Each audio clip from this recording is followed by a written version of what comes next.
News 8 Midday starts now.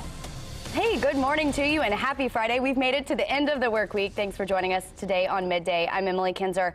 A house fire on the city's west side damages a home and 2 vehicles. It happened on Southern Wood Lane north of US 40 off of Raceway Road. Fire crews from Plainfield and Wayne Township worked to put out the fire. Investigators say a teenager jumped from the second story of the home while another man broke his fall. We're told 6 dogs died in the fire, but no word just yet on the cause of that fire. And a massive house fire on the city's north side breaks out this morning. Take a look at that video right there on your screen. Just a blaze right there. That's what it looked like when we got to the scene of 24th and MLK. Indianapolis firefighters say the home was empty and no one was hurt.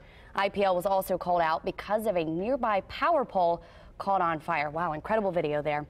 3 people are injured this morning after 2 different shootings on Thursday night. They happened a mile apart on the northeast side, but police say the cases aren't connected. The first happened at 31st Street and Sherman around 10 o'clock last night. The second shooting happened at a fast food restaurant near 25th and Emerson. On the first scene, police say they found 2 men who had been shot, both taken to the hospital in critical condition. Also, both of them under the age of 25. Police haven't given any information about a shooter or what happened before the shooting. Now, that second one actually happened at a McDonald's drive-thru on Emerson. Police say a man with a gun came up to someone waiting in the drive-thru demanding money. That victim tried to get away, but ended up dragging the suspect with his vehicle, who was holding on. Police say the suspect finally pulled the victim out of the car and the 2 began fighting. The original struggle was over the suspect's gun, and then they got into a fight out here in the lot. They're fighting over the victim's gun at that point. Police say the victim shot the suspect once in the arm. The suspect was taken to the hospital and is now facing charges. Of course, as soon as we learn more information on that, we'll tell you about it right here and on WishTV.com. Police are trying to figure out what caused a 16-year-old's death in Lawrence. We're told family members found Shiloh Britton shot at the Mason Gardens apartment complex on Thursday morning. That's near 42nd and Post. Britton's cause of death has not been released just yet, but police say they are calling it a death investigation. President Trump has announced 2 nominations this morning. The president confirmed about 90 minutes ago that he will nominate William Barr as the country's next attorney general. Barr has held the position before as attorney general for President George H.W. Bush. A terrific man, a terrific person, a brilliant man. I did not know him until recently when I went through the process of looking at people. And he was my first choice from day one, respected by Republicans and respected by Democrats. Today I'd like to mention that our Deputy Secretary... He also named current State Department spokesperson and former Fox News anchor Heather Nauert as the country's next ambassador to the United Nations. Both nominations require Senate approval. And the White House Chief of Staff, John Kelly, could be on his way out. CNN is reporting that Kelly's expected to resign in the coming days. Axios reported overnight that his departure is imminent. Kelly has been Chief of Staff for 17 months. Over the summer, President Trump asked him to stay on for 2 more years, and he did agree. CNN is also quoting sources who say the relationship between Kelly and the president is no longer tenable and that the 2 have recently stopped speaking to each other. Turning our attention now to the weather. Marcus Bailey is here. It's great to work with you. Great to see you. Yeah, it's good to see you. I never see you. I know. It's been a while, right? Totally opposite shifts there for a little while, though. You don't have good news for us today because I know it's cold. It is cold. It's you were really out cold. at the zoo today, right? And I was freezing. It was freezing. Snow pants and all. At least it wasn't super windy. I'm trying to think of the positives. Trying to think positive because it was terribly cold. It wasn't spitting snow, so no slick roads there. Yeah. A lot of sunshine, so that's some Well, that's good good. news. I think we're going to carry that over into the weekend. But I think we're also going to kind of carry over the chilly temperatures too. Let me get you outside here. Beautiful blue sky across all of central Indiana. Let's head down to Shelby County. This is at Indiana Grand. Not much in the way of cloud cover, but it is cold, 28. And then up in Hamilton County, this is at Morse, 23, a real calm wind. So you're not going to have a big difference between the air temperature and that wind chill that we often talk about when it gets a little blustery. The rest of the day, it's full blast sunshine. It's going to look real nice. It's just not going to feel great when you step outside. 32 for your high at around 3 o'clock. By 5 o'clock, sundown, and we're going to cool quickly already into the mid-20s with a clear sky. Right now in Indianapolis, we're at 28, and the winds are calm. So again, not much separation between that air temperature and feels like temperature. All of the action weather-wise is down south. You've got dry air all over the Midwest, so that keeps things clear. Nearest cloud cover to us, closer to Evansville, and then crossing over the Ohio River into Kentucky. A lot of rain in the Gulf Coast states, and that will stay away from us for the day today.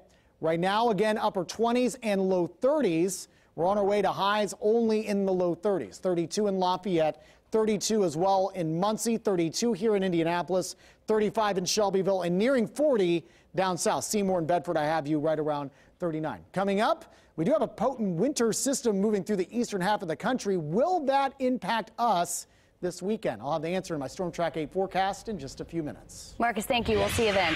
A lawsuit is now underway by the parents of the student who was shot at a Noblesville middle school. In May, Ella Whistler was shot 7 times by a classmate at Noblesville West Middle School. The lawsuit claims the shooter's parents failed to properly store and care for their handguns, ammunition, and other weapons. The suit also says if they had cared for those weapons, Whistler would not have suffered life-altering injuries and expenses. It does go on to say Whistler still suffers great physical challenges, and her parents say she needs help getting dressed and doing other basic tasks. The suit claims she'll likely need future surgeries and continues to suffer emotional and physical trauma. The 13-year-old student did admit to the shooting, and he will be held in a juvenile detention center until he's 18 years old. Former President George H.W. Bush has been laid to rest. He was buried yesterday in College Station, Texas. A special train numbered 4141 transported his body to his final resting place. The train took his body on a 70-mile trip between Houston to College Station. Crowds lined the tracks to say goodbye. You could see there on your video, in the video there on your screen. Family and friends are remembering the former president for his humor and humility. George Herbert Walker Bush is the most gracious, most decent, most humble man that I will ever know. Our glory, George, was to have had you as our president and as such a friend. The former president was laid to rest in a private burial. He was placed next to his late wife, Barbara, and their daughter, Robin, who died when she was 3 years old. Another part of the ceremony getting a lot of attention, the missing man flyover. It happened while the casket arrived in College Station. It was the biggest missing man formation ever, with 21 planes taking part. The missing man flight is an aerial salute where one aircraft flies away from the formation to signify the passing of an aviator. Now, you may know the former president earned his wings when he was 18 years old. He flew in 58 combat missions and was awarded the Distinguished Flying Cross. We could be learning more information as early as today as Special Counsel Robert Mueller's investigation of Russian election interference. A judge ordered Mueller's team to file paperwork by today. That explains why they believe former Trump campaign chairman Paul Manafort lied to investigators. The filing could also show the additional criminal charges the special counsel wants to file against Manafort. As we reported on Daybreak, the special counsel believes Manafort violated his plea agreement by failing to cooperate fully with prosecutors. Prosecutors in New York will also file paperwork in the case of former Trump attorney Michael Cohen. That filing is expected to detail how Cohen has cooperated with investigators, including the Mueller investigation. Also happening today, the former FBI director James Comey is testifying right now before the Judiciary House Committee. His deposition will be behind closed doors, although Comey originally fought to make it public. He did later agree to a closed-door interview. House Republicans are looking into how the FBI and the Justice Department handled their investigation of former Secretary of State Hillary Clinton's emails and Russian election meddling. Judiciary Committee Chairman Bob Goodlatte is also trying to get former Attorney General Loretta Lynch to testify. The head of Indiana's Department of Veterans Affairs has resigned amid questions about grants handed out by the department.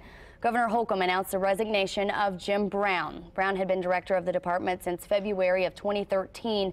That's when he was appointed by then Governor Mike Pence. Brown's resignation comes about 1 week after an Indianapolis Star investigation questioned tens of thousands of dollars in grants from the department's employees. The grants were intended to help veterans in need. In his statement, Governor Holcomb called Brown a good man with a distinguished service record and that he's grateful for his longstanding service to our state and country. Governor Eric Holcomb is outlining his plans for 2019. The priorities include growing the state's economy and keeping students safe. 2019 is also a budget year. The governor says school security is a top priority, and he wants to make more mental health services offered in area schools. He also wants to require schools to do active shooter drills and threat assessments. What the report revealed there are resources very close to our school corporations, our schools themselves, individually speaking, through FSSA's efforts, through mental health, community centers. Holcomb is reaffirming his support for a hate crime law. He also wants more international flights from Indianapolis to speed up progress on I-69. The governor also says he wants to study ways to boost teacher pay, but his current proposal does not include significant raises over the next 2 years. Senate Republicans are joining the Democrats to stand behind a measure to hold the Saudi Crown Prince responsible for the death of Washington Post columnist and Indiana State grad Jamal Khashoggi. Thursday, senators met to discuss a plan to punish Saudi Arabia for Khashoggi's death. They believe the White House has not done enough. The Trump administration has repeatedly said the Crown Prince had nothing to do with the death.